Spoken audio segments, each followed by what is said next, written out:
네, 반갑습니다. 반갑습니다. 네, 잘 보내셨습니까? 네. 자, 오늘은 그 무문간에 서문이 여러 개 있는데 그 중에 하나에 이제 스밤이라고 하는 일반 그 지식인의 서문이에요. 한문이기 때문에 좀 어려운데 어려운 걸 공부하면서 좀 자부심을 느끼시고 우리 그 한문 내용을 통해서 깊이를 좀 더해보시면 좋을 것 같아요.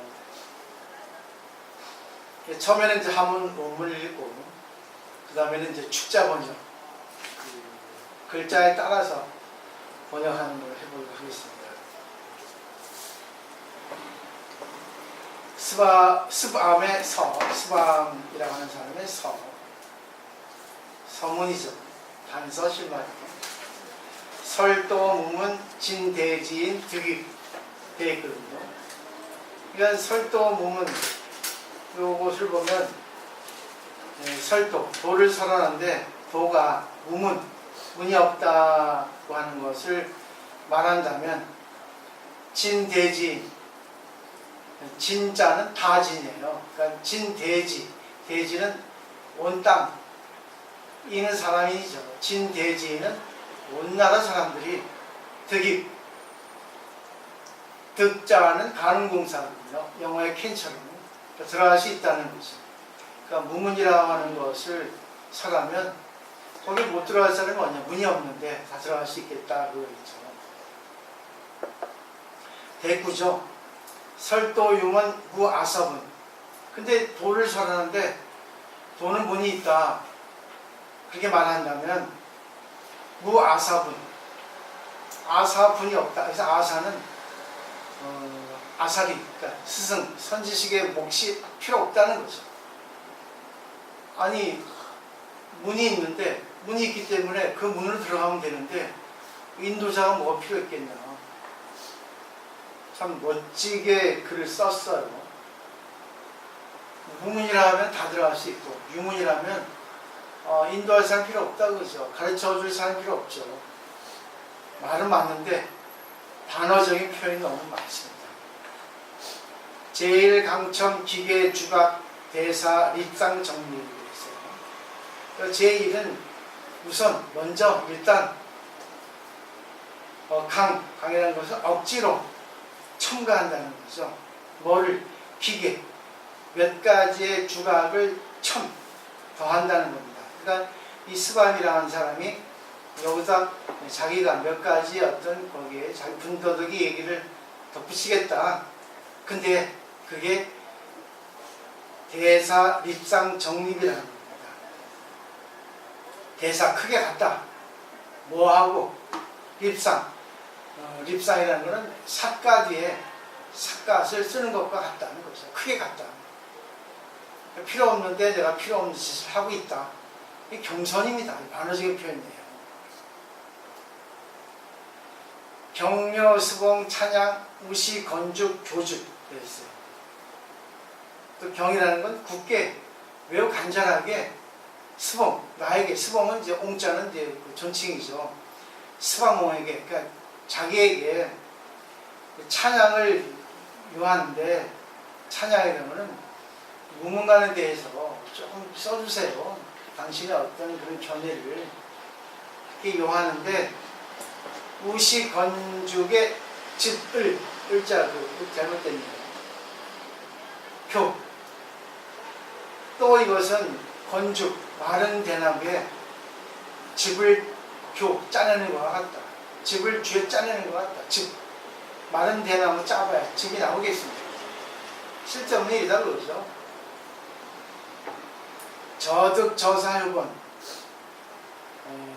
저득이라는 것은 여기서 저득, 득자는 완료한 것이고 뭐 맞췄다 보호도 됩니다. 저득, 내가 썼다.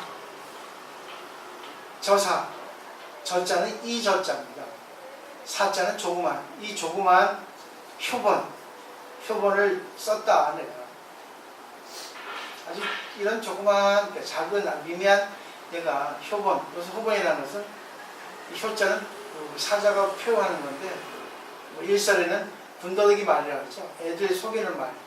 그렇다는데 어느 것이 맞는지 모르겠는데 그러니까 항상 이렇게 교묘하게 말을 합니다. 학자들은, 뛰어난 사람들은. 근데 그것이 자기를 과시하는 게 아니라 반어적인 표현을 써서 한 번쯤 생각하게 하는 거죠. 부소, 수봉, 일척이죠. 부소라고 하는 것은 불소죠. 참 불소. 죄송합니다. 소비하지 녹이지 않는다. 수봉은 녹이지 않는다. 뭐를 일척 한 번 던지고 또 던지고 그러면 없애지 않는다는 거죠. 계속 하겠다는 거 아니겠습니까? 계속 한다. 끊임없이 상대가 말을 안 들었고 상대가 이해를 못해도 또 하고 계속 하겠다고 그러죠. 진리니까. 진리는 알아줄 때까지 하는 것이 아니 알아주지 못해도 다음 쌤까지 하겠죠. 그래서 여기 부분이 제일 해석이 어렵다고 다 합니다. 그래서 이 수봉 나는 일척에 또 일척을 안 하지 않겠다. 그런 뜻이겠죠. 또 하겠다고 그러죠. 막교 일적 락강호 천리 오추 추구득이죠. 일적 한 방울의 물을 강호에 떨어지게 하지 말라. 천리의 오추마는 그 항우가 타고 다녔던 그런 뭐죠? 검은 말에 검은색의 말에 흰색이 들어있는 그 천리마 명마입니다. 오추만 하죠. 오추도 따라가기가 부득이다. 따라갈 수가 없다. 득자는 가는 공사라 했죠. 그러니까 부득이라면 이제 쫓아갈 수가 없다. 결국은 이거는 또 반화적인 표현인데 떨어뜨려 봐라. 이걸 누가 쫓아오겠냐는 겁니다. 떨어지지 말라 그러죠.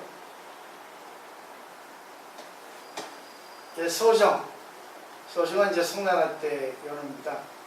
개원 7월 회 금은 스밤 진훈 사 썼다 그럽니다.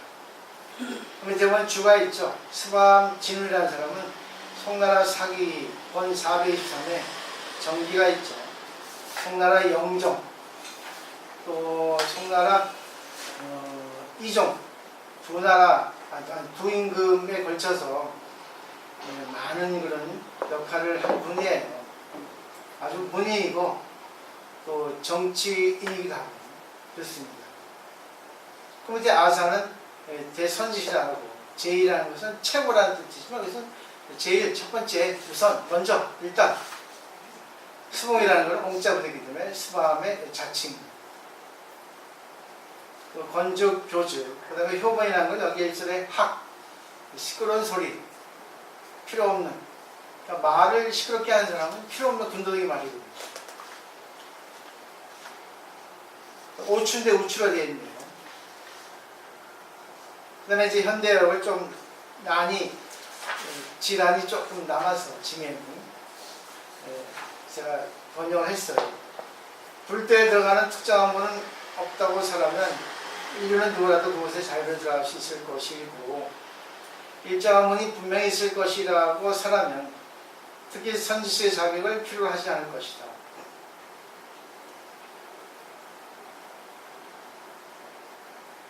그런 조그만 주석을 무리하게 더하는 것이 삿갓을 쓴 이에 삿갓을 다시 그 위에 쓰는 것 같이 쓸데없는 일이다.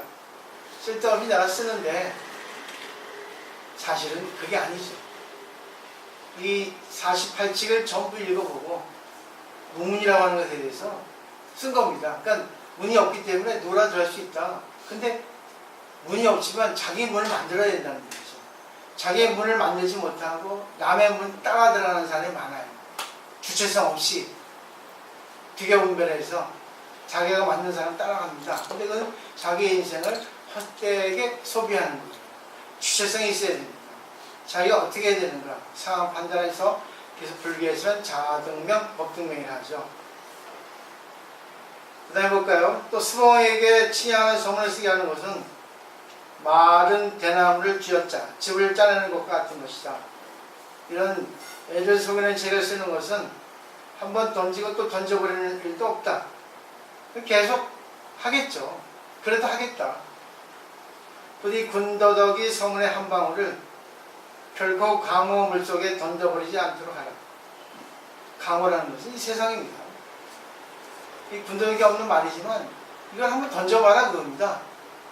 던져보지 말라는 또 반어적 표현이죠. 던져봐봐 한번. 네가 우습게 알고 큰 거 다친다는 거죠. 그 다음에 이것이 그렇지 않고 만일 이것이 세상에 유출되면 그것이말로 천리마, 명마, 오추마가 따라붙어도 붙을 수 없기 때문이다.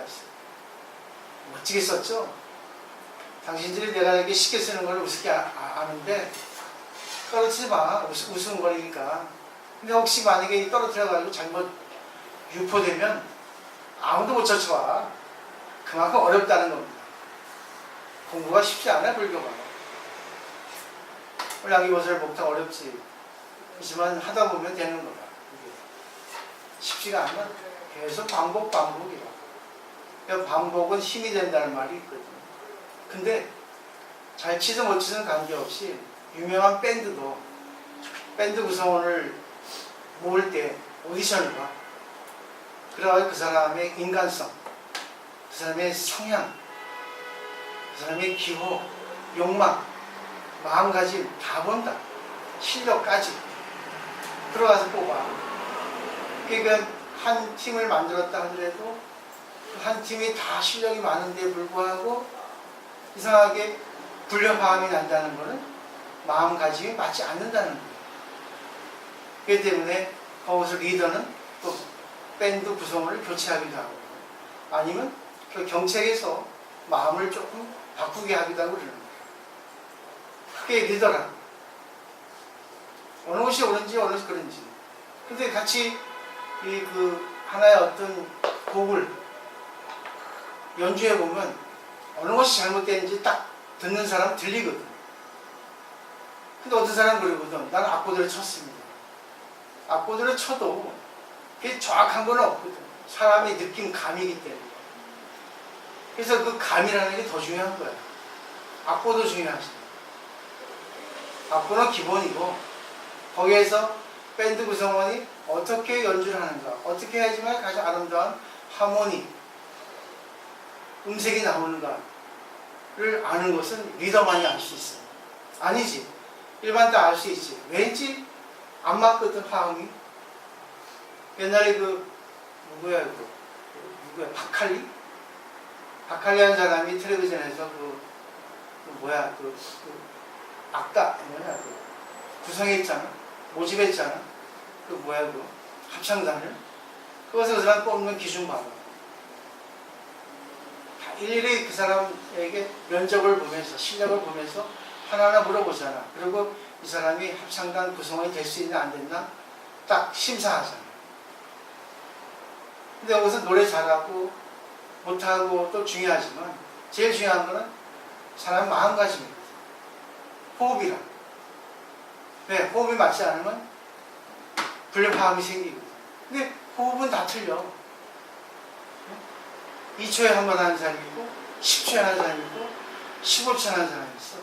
거기서 어떻게 호흡을 맞추냐. 그거는 서로가 서로의 어떤 귀를 열고 마음을 열고 그렇게 노래를 불러야지만 호흡을 맞출 수 있다. 여기서 중요한 거는 도에는 문이 없다는 것이죠.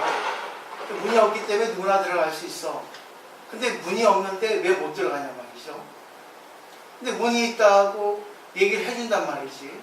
지시를 해주고 지도를 해주는데 근데도 못 들어가. 희한하죠. 어려운 거야 이게. 그만큼 불도가 어렵습니다. 인문학 같은 것은 이론이기 때문에 쉬울지 모르지만 그것도 어려워. 결국은 인문학이다. 사람의 심성, 인성을 얘기하기 때문에 사람의 인성은 학문에 있지 않다고. 그렇지만 학문을 의지해서 인문학을 의지해서 사람의 마음을 바꾸는 거거든요. 그 이치에 초발심 장애물을 배울 때 많은 사람들이 이딴 걸 배웠냐 그래. 너무 쉽다고. 근데 너무 어렵거든. 그게 불교의 전부야. 근데 안 되거든. 그때 그 발심수행자인가 원효스님께서 이랬죠. 극락의 문은 열려있는데 가는 사람 없고 지옥의 문은 닫혀있는데 왜 이렇게 줄을 서서 기다리고 있냐. 참 그 말을 내가 보고 들을 때 참 극락의 문이 열려있는데 왜 이렇게 가지 않을까. 지옥은 굳게 닫혀있을 때 왜 이렇게 문 열어달라 하고 그렇게 아우성을 칠까. 극락과 지옥은 결국은 자기 입장이면 지옥이고 남의 입장이면 극락이고 두 번째 뭐 이런 거죠. 그 나머지는 이 글 쓰는 사람이 묘해요. 그러니까 기가 막히게 쓴 겁니다. 만화적인 표현을 빌어서 쉽게 강의하는 게 제일 어렵습니다. 이론들을 얘기하는 거는 책에 있는 걸 그대로 뺏기는 겁니다. 근데 이론적인 것을 의지해서 자기가 소화시켜서 알기 쉽게 얘기하는 거는 연구 그리고 상대의 지탄을 달갑게 받아들일 자세가 없으면 절대 못합니다. 어떤 평가를 받아도 어떤 딴지가 걸려도 나는 감수하겠다는 마음가짐이 없으면 난 지옥 가겠다. 일부러 날 무시해도 되고 괜찮다. 그래서 우리가 지금 그 48칙의 문간을 다 배웠어요. 한 번 가지고 됩니까? 10번, 20번, 100번을 배워도 또 다른 견해가 나와요. 첫 번째, 조지스님의 문자를 보세요. 왜 없다 했겠습니까? 조지스님이 틀렸죠. 온 중생 다 불성이 있다고 부처님께서 말씀하셨는데 어느 스님이, 그러니까 신찬 스님이 의심을 한 거죠. 그럼 개에게도 불성이 있습니까? 묻는 거예요. 그거는 오만방자한 그런 물음이에요. 왜 네가 출가해서 스님인데 개에게 불성이 있다는 건 기본이잖아. 중생이라는 건 사람이 아니거든요. 온 생물 전체를 다 얘기하거든요. 그건 중생에게 불성이 있다. 일체 중생 시루불성이라고 딱 명시되어 있었는데 그건 부처님 말씀인데 네가 나한테 묻는 이유는 뭐야? 이유가 뭐야? 그러죠. 개에게도 불성이 있습니까? 하니까 조심히 딱 들을 때는 아주 교만한 놈이거든요. 그리고 믿음이 없는 놈이거든요. 있다고 해야 맞는데 왜 없다 했겠어요? 충격의 부분입니다. 싸가지 없는 놈. 어디서 건방지게 이 자신의 불성을 보고 상대의 미워사는 불성을 보려고 노력할 것이지 쉽게 나한테 이렇게 와서 물어보고 나를 갖다 시험해. 없다 하는 거야. 있다 없다를 초월한 무죠. 자기가 있으면 있고 자기가 없으면 없는 거야. 근데 우리는 자기의 불성은 믿지만 상대의 불성은 못 믿어요. 쭉 48가지 전부 다 그런 내용들이에요. 불성 얘기입니다. 복 얘기예요. 중도 얘기예요. 근데 그렇게 배워도 제대로 하는 사람이 몇 명이나 있겠습니까? 저도 못해요. 그렇지만 못하는 순간 하려고 노력을 하죠. 그리고 또 이건 병합록에 있는 얘기죠. 제가 좋아하는 공안이라는 것은 공무수의 안건이에요. 판사의 재판 조문이죠. 판결문이죠. 시험 문제입니다. 과거에 선지시들이 이런 말과 이런 행동, 이런 생활 방식했는데 이것을 그들은 어떻게 생각하는가 물어보는 겁니다. 시험 문제죠. 근데 답은 없어요. 근데 답은 없는데 답이 있거든요. 선지식은 상대의 말을 듣고 이 사람의 성향이 어떻고 한 번은 속을 수 있어. 2번까지, 3번까지, 5번은 못 속여. 그 때문에 계속 이렇게 공부를 하는 거예요.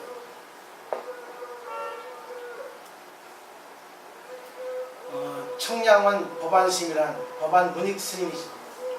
정말 제가 좋아하는 겁니다. 그 스님이 유명한데 법안 중에 개조죠. 어떤 스님이 찾아와서 정신변이라고 나가 있어요. 법문을 청합니다. 그 두 스님이 이제 문에 들어오는데 법안 스님이 발을 걷어 올려라. 발. 여름인가 보죠. 발이 걸려있는 거니까. 그러니까 거기 두 스님이라고 나와요. 두 스님이 서로 발을 걷어 올립니다. 법안 스님이 그러죠. 일득일실이다. 일득일실 한자인데 하나는 잘했고 하나는 못했다. 그게 끝입니다. 이게 공안이에요. 시험 문제예요. 그 누가 잘했고 누가 못했을까? 세간에는 상대적입니다. 하나는 잘했고 하나는 못했어요. 근데 누가 잘했고 누가 못했다는 명시는 되지 않습니다. 그럼 세간의 잣대로 보면 촘촘히 이쁘게 올린 사람이 잘했고 듬성듬성 올린 사람이 못했다. 이렇게 생각할 수 있겠죠. 그리고 빨리 걷어올린 사람이 잘했고 늦게 걷어올린 사람이 잘못했다.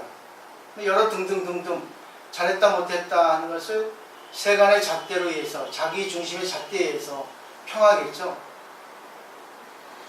근데 보세요. 어느 게 잘했고 어느 게 못했다는 게 없기 때문에 참 이상해요. 근데 또 법안 스님도 이상합니다. 법안 스님은 아주 큰 스님인데 큰 스님의 잣대는 부처님의 잣대거든요. 부처님의 잣대면 일득일실하라고 말했지만 다 잘했다는 뜻이에요. 다 괜찮다. 그래서 글이 없는 거예요. 근데 왜 일득일실? 하나는 잘했고 하나는 못했다 했을까요? 다 잘했습니다. 그러니까 세간의 잣대는 잘했고 못하는 그런 눈금이 있어. 근데 부처님의 잣대는 눈금 자체가 없어요. 눈금 자체가 없으니까 이 사람을 쟤도 잘했고 이 사람을 쟤도 잘했습니다. 다 좋은 거예요. 근데 그건 다 좋습니다. 제법실상으로 얘기해야 되는데 왜 그렇게 말하지 않고 반어적인 표현을 빌어서 일득일실하 했을까요? 이유가 뭘까요?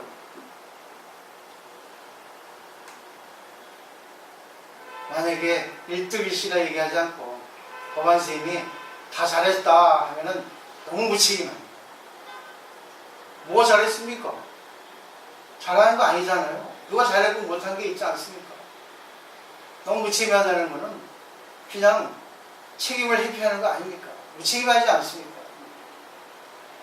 무책임하게 말하는 거 아닙니까? 그냥 편하게 안주하기 위해서. 그 때문에 법안 스님은 반어적인 편을 빌어서 일득일실이다. 하나는 잘했고 하나는 못했거든. 세간의 잣대는 그래. 근데 깊숙이 네가 살펴봐. 이 사람 입장에서 이 사람이 잘했고 이 사람 입장에 이 사람이 잘했잖아. 전부 세간의 잣대는 자기가 좋아하는 사람은 잘했고 못해도 자기 싫어하는 사람은 잘해도 못했잖아. 옛날에 초등학교 6학년 학생이 똑똑합니다. 반장 선거를 했어요. 근데 자기 친구가 반장 선거에 나갔습니다. 저도 참 반장 오랫동안 중학교까지 했는데 중학교까지 그냥 그 종교회장도 나가고 그랬는데 떨어졌지만 중학교까지 공부 잘했는데 고등학교 가가지고 노는 바람에 좀 공부를 못해가지고 후진대 가고 그때 좀 뭐 잡아줬습니다. 참 좋았을 거예요. 근데 그 덕분에 또 내가 스님이 돼서 많은 또 중생들에게 불법의 안목을 빌려주세요. 전해주는 거죠. 제가 배운 걸. 근데 이 친구가 좀 그래요. 넌 누구 찍을 거니? 분명히 네 친구 찍을 거지? 그러니까 이 친구 하는 말. 아니요. 내 친구는 내 친구 좋아서 좋은데요. 걔는 반장 자격이 미달입니다. 똑똑하지가 못하거든요. 걔 반장 시키면 학급 전원이 조금 피곤할 거니까 난 걔 반장 안 찍을 겁니다. 똑똑한 거죠. 국민학교 6학년. 그 말을 듣고 제가 깜짝 놀랐어요. 아, 참 사람마다 다르구나. 일반적 같으면 자기 이익을 해서 친구를 뽑아줄 텐데 자기 이익보다는 공익, 사익보다는 공익, 전체의 이익이 더 좋다고 생각하니까 뽑아주지 않는다는 거죠. 그런 말을 들었을 때 참 기가 막힌 내용이에요. 조금 하나 말씀드리고 이제 좀 정리할게요.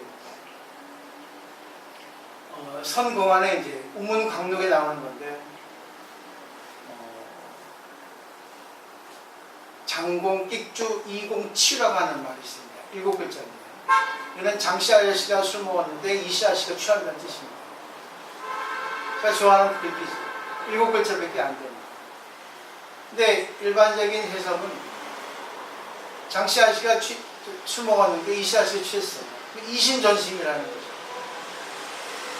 내가 불교에 취하니까 상대가 행복한 거예요. 인연이죠. 내가 밥을 먹었는데 상대가 행복한 거예요. 이런 뜻으로 해석을 하는 거예요. 그건 일반적인 해석이고, 또 하나의 해석은 그런 생략된 말이다. 말을 간단하게 하는데 그 말의 진위를 한번 봐라. 그러니까 선공안에 해답은 없어요. 정답은 없다는 거예요. 그럼 어떻게 해석하겠습니까? 그러니까 장씨 아저씨가 술 먹고 취했고 이씨 아저씨도 술 먹고 취했다. 어떻게 장씨 아저씨가 술 먹었는데 이씨 아저씨가 취하냐? 다만 거기 글자, 일곱 글자 맞추려고 이렇게 썼고 생각하게 해줬을 뿐이지, 나는 나, 너는 너다 아닙니까? 내가 고구마 먹었는데 지연보살이 방구 끼겠어. 오늘 아침에 장기보살 왔길래 나한테 그러대요. 음인, 양인, 서양인, 소민, 태양인, 태음인 있죠. 막 하는 거예요. 그래서 막 음인이나 양이라는 것을 아는 것 중에 가장 쉬운 방법은 아침에 물을 먹어보면, 물을 먹어서 잘 소화가 되면 양인이고, 물 먹고 약간 배가 꾸룩꾸룩하면 음인이래요. 차가운 물. 어? 차가운 물. 차가운 물. 너는 어떤데? 그러니까 꾸룩꾸룩해요. 나도 꾸룩꾸룩하다. 그게 또 뭐 쌀 가지고 뭐 어떻게 또 얘기하대. 그래, 뭐 살아가지고 어떻게 그런 거 알려준다는데, 뭐 어떻게 하니? 그러니까 빨리 먹어야 된대요. 양이는 현미밥이 좋고, 이제 음이는 보리밥이 좋대요. 야, 봐봐라. 내가 보리밥 해달라고 수없이 얘기했는데 한 번에 해준 적이 있다. 양은 아니야, 현미밥이라 하시는 남조보살 신랑도 그 양입니다. 현미밥 목사님. 맞죠? 양이 가서 먹는데. 그러니까 몸이 뜨거운 사람은 보리로 몸을 좀 내려야 되고요. 몸이 차가운 음이는 현미를 먹어서. 현미를 먹어야 돼. 네, 현미를. 나 현미를, 난 내가 태음이네. 누가 하는 사람을 그래. 맥박 참 속이기 쉬운 맥박이라는 거지. 오지의 맥박이 감이 안 온다고 하고 특이한 체질이라고. 근데 나중에 태음이 있네요. 그러면 이제 결국은 현미밥이요? 현미밥 해주세요. 아, 농담이야. 운동을 하면 되죠. 결국 답은 너는 너고 나는 나야. 우리는 근데 전부 남을 흉내내고 남의 의식을 하고 남을 바꾸려고 하잖아. 물론 그것도 필요해. 저 생각이 나네요. 그 유대교에 조크가 있습니다. 말씀드렸죠. 길을 마주보고 빵집이 있었어요. 그래가지고 신이 내려와서 한 빵집 주인한테 소원을 말해봐. 소녀시대처럼. 네 소원을 말해봐 했어요. 다 들어줄 테니까 한 가지만. 예를 들면 한 1억 원 달라 하면 줄게. 그런 뜻이겠죠. 근데 신이 단서를 붙입니다. 뭐라고? 근데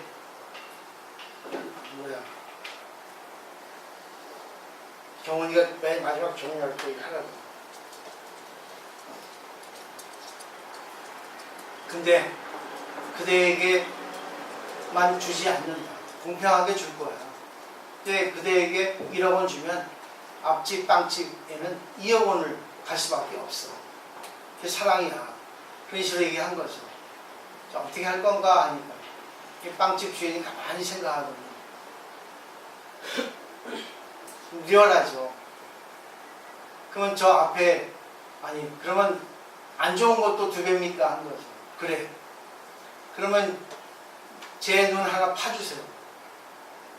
그러면 건너편 빵집 저 친구는 2개 눈이 파지거든요. 어떤 사람은 그래요.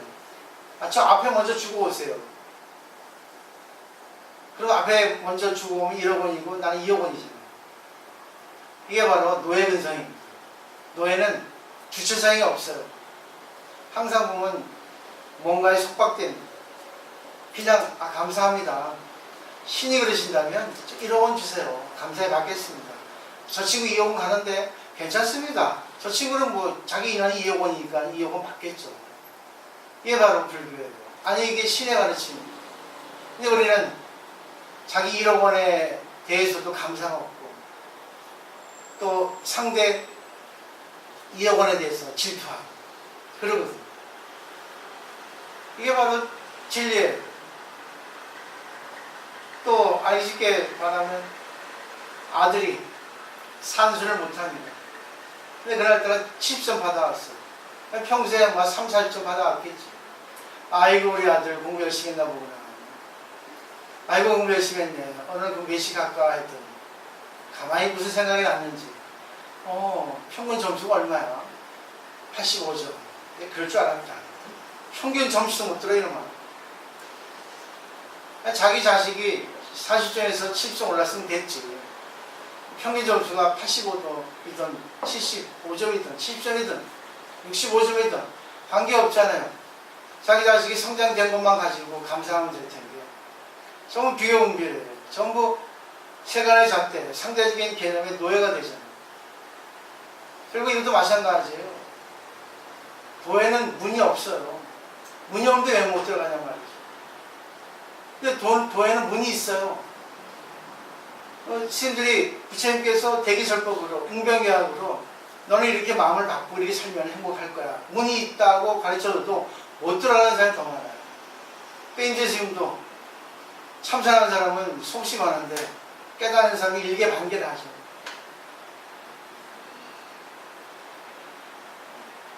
저는 사실 저 혼자 목탁치면 쉬워요. 근데 양교보살 또 여러 가지 이렇게 내가 이렇게 목탁을 이렇게 해서 훈련하라는 건 맞춘 수행을 하기 위해서 하는 겁니다. 근데 내가 맞춰야 돼요. 나를 맞춰준 사람 별로 없어요. 내가 맞추려고 노력을 하지. 근데 괜찮아요. 그러면서 이 맞추는 게 어렵구나. 근데 저 사람도 나를 맞추려고 얼마나 애를 쓰겠냐. 이게 호흡이에요.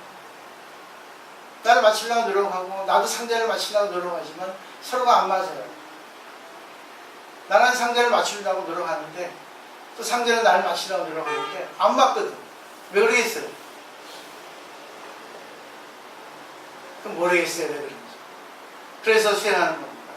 그래서 결혼생활은, 부부생활은 부처가 되기 위한 수행이에요. 결혼하고 나서 얼마나 환상이 깨집니까? 연애할 때는 아주 세세한 것들을 못 보잖아요. 근데 결혼하고 나니까는 세상까지 다 보거든. 환상이 깨지거든. 사람도 마찬가지예요. 제가 강의할 때는 아이고 상이 있으면 대단해. 근데 우리 절에 와서 조금 수행 같이 해보면 그때부터 환상이 깨졌대요. 뭐 깨졌습니까? 상에서 이럴 줄 몰랐다는 거죠. 그래요. 이게 진실인데요. 난 속이지 않는데 하니까. 그렇다는 거야. 사람은 생활에서 그렇죠. 화투 같이 쳐보면 사람 성격 알고, 회의 같이 해보면 성격 알고, 여행 같이 가보면 성격 알고, 술 같이 먹어보면 성격 알고, 일 같이 해보면 성격 알고. 우리 그 대학원에도 이제 스님들 다 좋아요. 근데 이제 그때 1999년에 중국 연수교육을 갔어요. 17일 동안. 10일은 거기 광화사, 포천 광화사에서 10일 동안 수행하고, 일주일 동안은 쭉 여행을 했죠.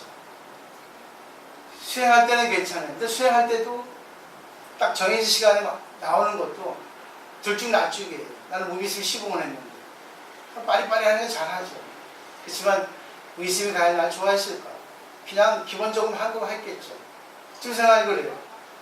근데 수행 기간이 10일이 끝나고 이제 일주일 동안 교육원에서, 조계종 교육원에서 거기서 이제 연수 교육기가 나와가지고 자비로 간 게 아니에요.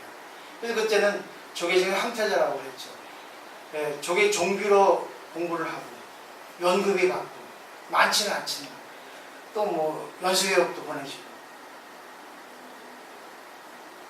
근데 문제는 일주일 동안 여행하는데 성격이 다 다르대. 성격 다 나오대. 야, 성격. 여기 맞춰야지, 저기 맞춰야지. 힘들더라고. 근데 그때 제가 알았죠. 참 모든 게 맞추는 게 수행이구나. 근데 과연 내가 지금 생각하니까 내가 진짜 맞췄다고 생각할 수 있을까? 표현만 맞췄지. 아니지, 그 스님이 나를 맞췄을지도 모르지. 이런 생각이 들더라고. 한번 깊이 생각해보세요. 수행이라는 거는요, 머리 갖고는 안 됩니다. 관계를 통해서만 수행이 돼요. 수업은 혼자 하는 거고요. 수행은 둘 이상 관계를 통해서 하는 거예요. 그래서 저는 부탁드리고 싶은 게, 이렇게 인연이 모처럼 됐으니까 정말 진실한 공부를 좀 해주셨으면, 물론 저도 마찬가지예요. 늘 덕분에 공부하고 기도하고 하는 것 같아요. 아니면 제가 얼마나 교만하고 얼마나 남을 가르치는 입장이 됐겠어요. 요즘에 그런 생각이 많이 들어요. 그래서 많이 길었지만 그렇게 하고 이제 앞으로 조금씩 이렇게 할게요. 그렇게 간편하게. 그 이제 뭐 추석 지나서 정말 이제 이론적인 것도 프린트 드리고 할게요. 저녁에 또 이론적인 것도 있고 너무 어렵다고 해서 이론적인 것 좀 배제하려고 이론적인 것을 제가 소화시켜서 알기 쉽게 얘기하는 것이 이제 우리의 공부 방법이죠. 하시고 필요한 거는 뭐 알아서 해주시고 또 뭐 공부하시다가 의미에 남은 물어봐 주시고 하면 좋을 것 같아요. 자, 오늘 정리는 그죠? 진리는 문이 있기도 하고 문이 없기도 해요. 결국 진리의 문을 찾는 것은 자기가 찾아야 되고 진리의 문은 없기 때문에 어느 문이나 들어갈 수 있다는 거. 그 때문에 고정된 문을 가지면 자기 중심적이 강해진다는 거죠. 나는 나의 생각이 있고 상대는 상대 생각이 있거든요. 거기서 이제 어떻게 맞춰야 될까? 어떻게 조합적. 옛날에는 우리 스틱이었잖아요. 오토매틱이 없었거든요. 자동차가. 근데 스틱은 유격이 있어요. 클러치 뛰는 그 정도에 따라 차가 나갑니다. 클러치 뛰는 순서에, 유격이 따라서.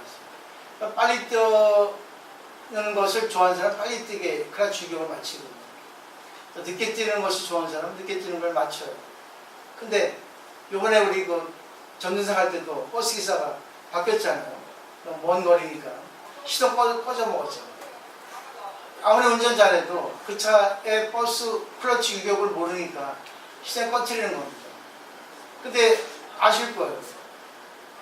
우리가 매일 타는 그 기사님하고 이번에 탔던 기사님하고 운전하는 게 다릅니다. 똑같이 운전하는데 우리 기사님 하는 운전은 편해요. 근데 이번에 왔던 처음 운전하는 사람은 왠지 편하지 않습니다. 똑같이 운전하는 겁니다. 왜 그럴까요? 아는 사람만이 압니다. 난 요새 얘기했지? 이 사람 운전 서투네. 왜? 처음 이 차를 운전해서 그런가 보다. 근데 또 그거는 경험도 있어요. 그리고 또 실력, 소질도 있는 거죠. 우리 기사는 운전 잘합니다. 엄청 잘해요. 저는 이게 봅니다. 쉽지 않아요. 그러니까 자신있게 그 좁은 길도 올라가잖아요. 나 그거 놀랬습니다. 웬만한 사람은 안 갑니다. 옛날 사람은 안 갔잖아. 그냥 여기서 걸어 올라가세요 하고 그랬지. 근데 이번 주 사람은 꼭대기까지 다 올라갔잖아. 그 꼬불꼬불한 산길도. 저는 감동합니다. 그 사람한테. 고맙게 생각하고. 그렇기 때문에 느낌이라는 것이 제일 중요해요. 감. 이론은 그 느낌을 얻기 위해서 공부하는 거예요. 느낌이라는 거. 그죠? 그거는 빠르게, 늦게 어떻게 조절하는 그것이 참 중요하죠. 자, 오늘 마치도록 하겠습니다.